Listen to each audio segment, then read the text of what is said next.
So, we have been talking about David and Saul. There's basically a civil war going on in ancient Israel. Remember, this is like over 3,000 years ago. So, this is a long time ago. Um, so, uh, Israel wanted a king, it got a king, but then Saul was a bad king. Um, and then God chose David to be the new king.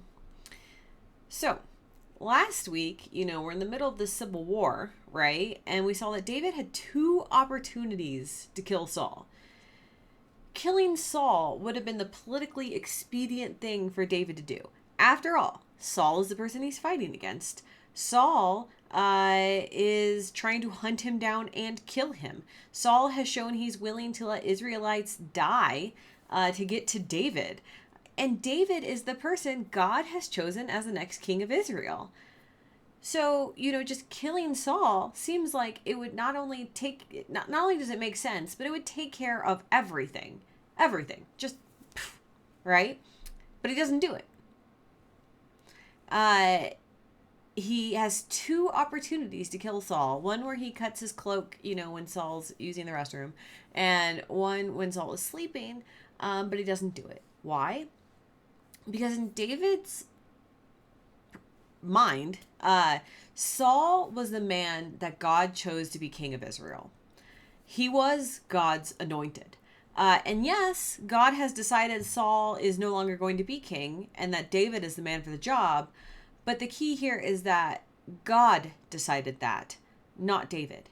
And David knew only God could decide it was time to end Saul's life, not David. He said, this is not my place to do this thing. If God wants me to be king, someone else will kill Saul. Or Saul will die through other means, which is, an interesting way to look at things. So instead of killing Saul to make his life easier, David decides to wait on God. So we shall see today how that works out for him. So if you have your Bible, please flip to 1 Samuel 27, 1 through 4. That's 1 Samuel 27, 1 through 4. David said in his heart, David said in his heart, I shall now perish one day by the hand of Saul. There is nothing better for me than to escape to the land of the Philistines. Then Saul will despair of seeking me any longer within the borders of Israel, and I shall escape out of his hand. So David set out and went over, he and the 600 men who were with him, to King Achish, son of Maoch of Gath. David stayed with Achish at Gath, he and his troops, every man with his household, and David with his two wives, Ahinoam of Jezreel and Abigail of Carmel, Nabal's widow. When Saul was told that David had fled to Gath, he no longer sought for him. So Saul is still alive, because David hasn't killed him. David is still in danger. Saul is still hunting him down. And Saul has shown he's willing to harm Israelites to get to David, and this is causing David a lot of stress, a lot of angst. He doesn't know what to do. He's basically despairing, and he's like, Saul is going to kill me one day. This is all just going to end horribly. So David decides to escape out of Saul's hands. He gathers all of his men and he leaves the country. He goes to the very people that the Israelites have been fighting against for generations. The Philistines. We've been talking about the Philistines since like Samson and Delilah. We've been talking about the Philistines for books. These are like longtime enemies. I mean, not to the extent of like the Egyptians, but they've been bothering them a lot. Trevor, we have a bot in the chat. Can you take care of that? So, this is probably a very hard decision for David. He probably felt like he was betraying everyone by leaving, that he was no longer safe in his own land, and he felt like he had no choice. So he goes to the land of the Philistines. Let's not forget that David has killed a number of Philistines. So David's like an enemy of the Philistines. He's killed a bunch of them. Do we really think the Philistines are going to welcome David with open arms? Let's see. 1 Samuel. Oh, I skipped a section, so it happens. Let me pull it up.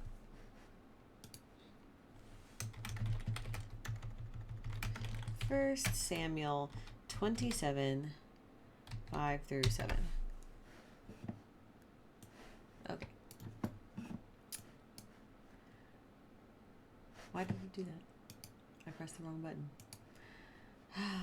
First Samuel 27, 5 through 7. Bible Gateway. It's great. We don't read out of NIV. We read out of the New Revised Standard. Search. Boom. Let's make it bigger. Zoom, zoom, zoom. Okay. Then David said to Ashish, I have found favor in your sight. Let a place be given me in one of the country towns, so that I may live there. For why should your servant live in the royal city with you? So that day Ashish gave him Ziklag. Therefore Ziklag has belonged to the kings of Judah to this day. The length of time that David lived in the country of the Philistines was 1 year and 4 months. So David goes to the king of the Philistines and is like, please let me stay in a small town with my people. You would think the king would be like, what? No, you are an enemy of the Philistines. I'm not giving you nothing. But instead, David does, in fact, give David a small town called Ziklag. Why? Well, has David been an enemy of the Philistines? Yes. But from the king's perspective right now, the king of the Philistines, Saul is the king of the Israelites. David is the enemy of Saul. The enemy of my enemy is my friend. Also, by keeping David around, he's causing Saul angst. He's also keeping this division in Israel alive between Saul and David. So this is beneficial to him because that keeps Israel weak, that it's split. So there's a lot of reasons why a king might do this, even though it seems strange. Oh, sorry, guys. I just messed things up today. Okay, so next is 1 Samuel 27, 8 through 12. 1 Samuel 27, 8 through 12. Now David and his men went up and made raids on the Jeshurites, the Gizurites, and the Amalekites, for these were the landed settlements from Telem on the way to Shur on the land of Egypt. David struck the land, leaving neither man nor woman alive, but took away the sheep, the oxen, the donkeys, the camels, and the clothing, and came back to Ashish. When Ashish asked, against whom have you made a raid today? David would say, against the Negeb of Judah, or against the Negeb of the Jerahmeelites, or against the Negeb of the Kenites. David left neither man nor woman alive to be brought back to Gath, thinking they might tell about us and say David has done so and so. Such was his practice all the time he lived in the countries of Philistines. Ashish trusted David, thinking he has made himself utterly abhorrent to his people Israel. Therefore he shall always be my servant. So David and his men are raiding a whole bunch of people while they stay in this small town. Raids against the Geshurites, the Gerzurites, and the Amalekites. But you'll notice none of them are actually against his own people. He would take stuff, spoils, if you will, the spoils of war, from the people he raided, and he would take a portion of those spoils back to the king of the Philistines. The king would ask him who he was raiding, and David would always claim he was raiding the Israelites, his own people. It's a lie, but the king doesn't know that. Why is David saying this? Because it goes back to what we were just talking about, right? The Philistine king wants a weak Israel. If David says he's invading Israel, then that kind of does twofold. One, he's keeping Israel weak, again, so the Philistines can triumph over them. And two, that means David is truly an enemy of Israel. So he'll truly be a Philistine, and the king of the Philistines can trust him. So he'll always be a Philistine and be loyal to the king, because he'll never be able to go back to Israel if he's killing his own people. However, we know he's not attacking his own people. In fact, if anyone's attacking their own people, it's Saul on occasion, right? So this is all kind of like a 4D chess going on here. Actually, it's really only regular chess. But keeping on. So 1 Samuel 28, 1 through 2. In those days, the Philistines gathered their forces for war to fight against Israel. Ashish said to David, you know, of course, that you and your men are to go out with me in the army. David said to Achish, "Very well, then you shall know what your servant can do." Achish said to David, "Very well, I will make you my bodyguard for life." Once again, the Philistines are making ready for war against Israel. And the king of the Philistines is like, "Of course, you and your men will join my army, David." And David, gives this ambiguous response. So he's like, "Well, if you take me with you to war, you'll know what I'm made of. You'll know where my true loyalties lie." Yeah. And the king is like, "Totally. I'll make you my bodyguard for life if you are successful at this." So David is going to war with the Philistines against his own people. His choices then are to fight his own people or refuse to and be in the heart of the Philistine army, which then means the Philistines will turn on him and kill him and his men. So what do we think David's going to do when faced with this choice? Fight for the Philistines or the Israelites? It's going to be, no, we'll see. But you know. I know you know. All right. But for now, the story is going to make a minor turn. We got to go catch up with Saul. So 1 Samuel 28, 3-7. What is Saul doing during all of this? Now Samuel had died, and all of Israel had mourned for him and buried him in Ramah, his own city. Saul had expelled the mediums and the wizards from the land. The Philistines assembled and came and encamped at Shunem. Saul gathered all Israel, and they encamped at Gilboa. When Saul saw the army of the Philistines, he was afraid, and his heart trembled greatly. When Saul inquired of the Lord did not answer him, not by dreams, or by Urim, or by prophets. Then Saul said to his servants, "Seek out for me a woman who is a medium, so that I may go to her and inquire of her." His servants said to him, "There is a medium at Endor." The forest moon of Endor. No, different Endor. All right, so this section opens with letting us know that Samuel has died. You'll recall that Samuel was the prophet of God at this time. He was the one who was prophet when there were no kings. He is the prophet who created kings. So, he was the spiritual and religious leader of Israel. And it was he that God used to anoint Saul and David as king. But Samuel was old and he died. All of Israel mourned for him. Samuel was beloved. Now, the Bible tells us that Saul had gotten rid of all the mediums and wizards.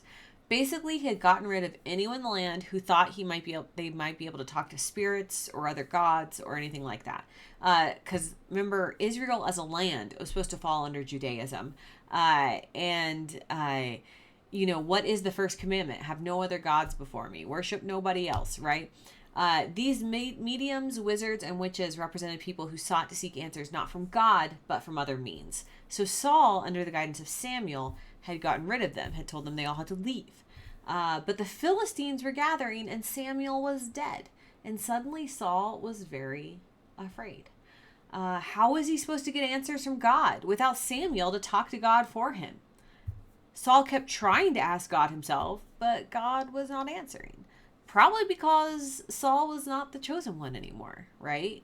God didn't want Saul to be king anymore. He wanted David to be king. And so Saul was getting desperate. And in his desperation, he looked for another way to get answers. And he sought out a medium. A medium being someone who thinks they can contact ghosts and the dead in the other side. All right. 1 Samuel 28, 8-14. So Saul disguised himself and put on other clothes and went there, he and 2 men with him. They came to the woman by night, and he said, "Consult a spirit for me, and bring up for me the one whom I name to you." The woman said to him, "Surely you know what Saul has done. He has cut off the mediums and the wizards from the land. Why then are you laying a snare for my life to bring about my death?" Oh, sorry. But Saul swore to her by the Lord, "As the Lord lives, no punishment shall come upon you for this thing." The woman said, "Whom shall I bring up for you?" He answered, "Bring up Samuel for me." When the woman saw Samuel, she cried out with a loud voice. And the woman said to Saul, "Why have you deceived me? You are Saul." The king said to her, "Have no fear. What do you see?" The woman said to Saul, "I see a divine being coming out of the ground." He said to her, "What is his appearance?" She said, "An old man is coming up. He is wrapped in a robe." So Saul knew it was Samuel, and he bowed with his face to the ground and did obeisance. So Saul disguises himself to go see this woman. He goes in the dead of night because he knows he shouldn't be talking to her by his own law.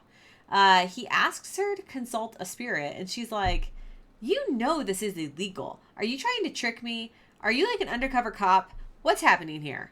But Saul swears to her that no punishment will come upon her for her actions here. Or at least no punishment will come from him, Saul. Of course, she doesn't know he's Saul at this point. So she doesn't really know how he could promise that, right? Then he asked her to basically talk to Samuel for him. Remember, Samuel is dead. So he's basically asking her to summon a dead spirit. This kind of thing is strictly not allowed in the law. So, whether we believe this kind of thing is possible or not, the fact is the Bible says in Leviticus 26 that this is against the law, that they're not supposed to do it. So it says in Leviticus 26, "If any turn to mediums and wizards, prostituting themselves to them, I will set my face against them and will cut them off from the people." God takes this very seriously. Whether we think it's possible to raise, spirits to talk to them, they thought it was possible, right? We've talked about this before. We've talked about their monolatrous society, where they basically believed all gods were real, just that their God was the best God. This made them a lot more susceptible to worshiping other gods, which is why God takes this so seriously. So turning to a medium or a wizard is basically turning your back on God. And Saul has never sunk this low before. This is the lowest point in his entire reign. So he asks the medium to summon Samuel. And when she does, whether it's because, whatever she sees lets her know or whatever, she suddenly realized that it's Saul who asked her to do this thing. And so she's like even more scared because he's like, "You could just like kill me now, right?" But he's like, "I need you to do this. Get me Samuel." So she's stuck between a rock and a hard place because he could kill her for doing this or for not doing this. So she just goes through with it, right? All right, so next we get 1 Samuel 28:15 through 20. 1 Samuel 28:15 through 20. Then Samuel said to Saul, "Why have you disturbed me by bringing me up?" Saul answered, "I am in great distress, for the Philistines are warring against me, and God has turned away from me and answers me no more, either by prophets or by dreams. So I have summoned you to tell me what I should do."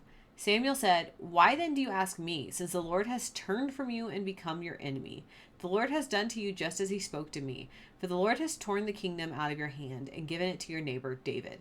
Because you did not obey the voice of the Lord and did not carry out his fierce wrath against Amalek, therefore the Lord has done this thing to you today. Moreover, the Lord will give Israel along with you into the hands of the Philistines, and tomorrow you and your sons shall be with him. The Lord will also give the army of Israel into the hands of the Philistines." Immediately Saul fell full length on the ground, filled with fear because of the words of Samuel. And there was no strength in him, for he had eaten nothing all day and night. So Samuel appears from the dead, right? And he's like, "Why do you disturb my slumber?" And Saul's like, "OMG, Samuel, things are awful. I miss you.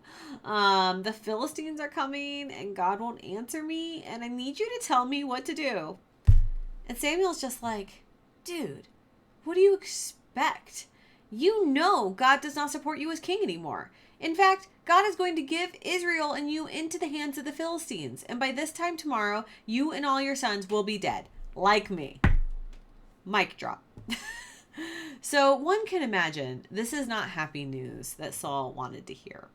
He's greatly distressed over these words. I don't know why he's surprised by this. It's like when you keep calling someone and they keep hanging up on you. So, Saul kept trying to call God. God just keeps, hanging up on him. And then finally he's like, "Well, I'm going to call Samuel because Samuel's friends with God." And then Samuel's like, "God doesn't want to talk to you." What did you think? Anyway. All right. 1 Samuel 29, 1 through 5. 1 Samuel 29, 1 through 5. Now the Philistines gathered all their forces at Aphek, while the Israelites were encamped by the fountain that is Jezreel. As the lords of the Philistines were passing on by hundreds and by thousands, and David and his men were passing on in the rear with Ashish, the commanders of the Philistines said, "What are these Hebrews doing here?" Ashish said to the commanders of the Philistines, "Is this not David, the servant of King Saul of Israel, who has been with me now for days and years? Since he deserted to me, I have found no fault in him to this day. But the commanders of the Philistines were angry with him, and the commanders of the Philistines said to him, "Send the man back so that he may return to the place that you have assigned to him. He shall not go down to us to battle, or else he may become an adversary to us in battle. For how could this fellow reconcile himself to his Lord? Would it not be with the heads of the men here? Is this not David, of whom they sing to one another in dances? Saul has killed his thousands, and David his 10,000s." I always want to say tens of thousands, but it's just 10,000s. All right, so meanwhile, David is gathering with all the Philistines to go to war against his own people. And the Philistine nobles are like, why are these Israelites here? We're taking Israelites with us to war against Israelites? This seems really stupid. And the king is like, dudes, this is David. He's been with us for over a year now. He's an enemy of Saul. He's totally going to have our backs. It's fine. Don't worry about it. And the nobles and commanders are like, this seems like a bad plan. We don't think the Israelites are going to fight against their own people. We think they're going to turn against us, because if David wanted to get back in good with Saul, is this not the way to do it? To deeply embed himself in an enemy army and then change the tide of the entire war in favor of Israel? And is this not the very same David who killed 10,000 Philistines? Seems like a bad idea. We shouldn't do this. And well, the nobles aren't wrong. 1 Samuel 29, 6 through 11. Then Achish called David and said to him, "As the Lord lives, you have been honest, and to me it seems right that you should march out and in with me in the campaign. For I found nothing wrong in you from the day of your coming to me until today. Nevertheless, the lords do not approve of you. So go back now and go peaceably. Do nothing to displease the lords of the Philistines." David said to Achish, "But what have I done? What have you found in your servant from the day I entered your service until now, that I should not go and fight against the enemies of my lord the king?" Achish replied to David, "I know that you are as blameless in my sight as an angel of God. Nevertheless, the commanders of the Philistines have said, 'He shall not go up with us to battle.' Now then, rise early in the morning, you and the servants of your lord who came with you, and go to the place that I appointed for you. As for the evil report, do not take it to heart, for you have done well before me. Start early in the morning and leave as soon as you have light." So David set out with his men early in the morning to return to the land of the Philistines, and the Philistines went up to Jezreel.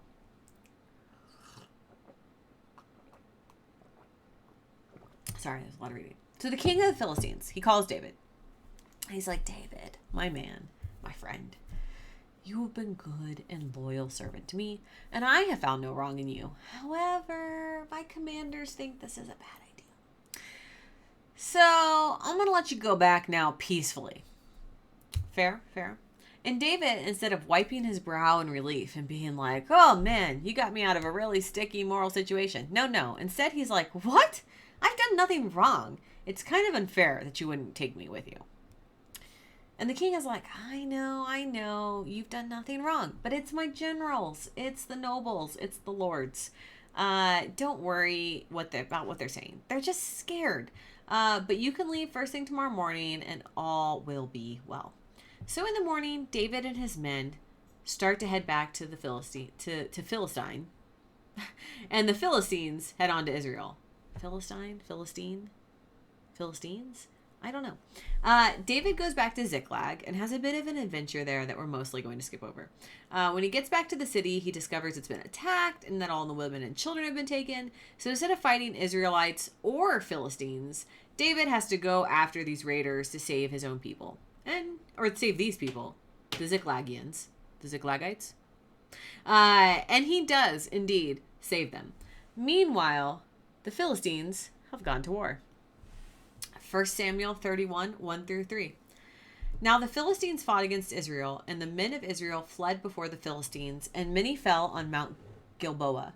The Philistines overtook Saul and his sons, and the Philistines killed Jonathan and Abinab and Malchishua, the sons of Saul.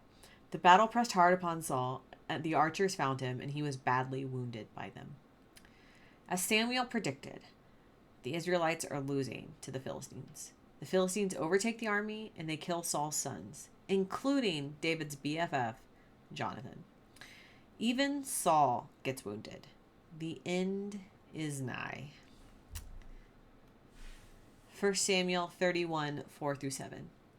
Then Saul said to his armor bearer, "Draw your sword and thrust me through with it, so that these uncircumcised may not come and thrust me through and make sport of me."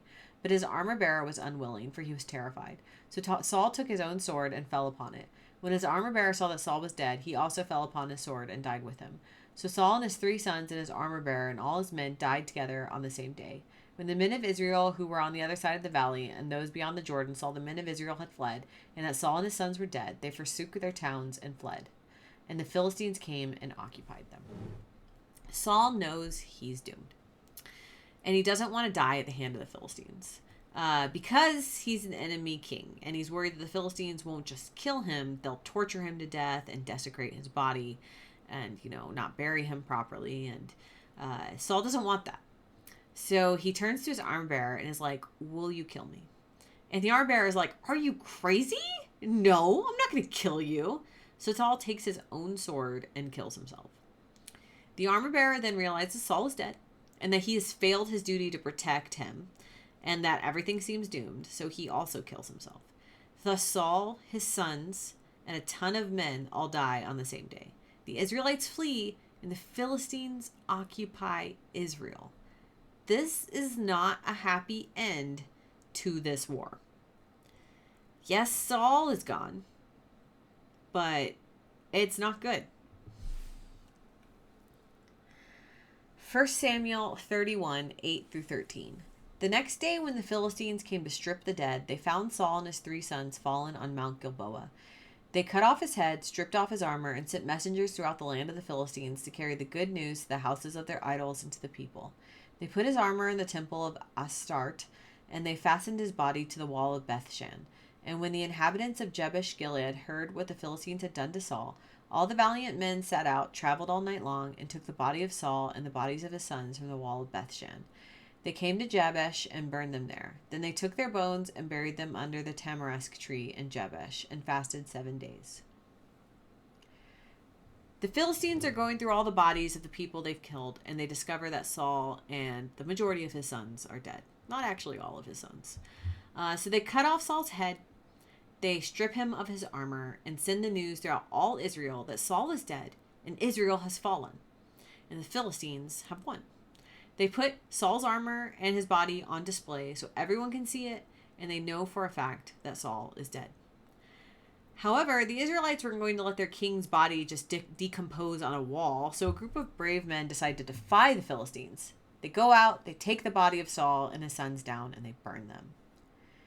As I already said, this isn't a happy ending. But it was never gonna be.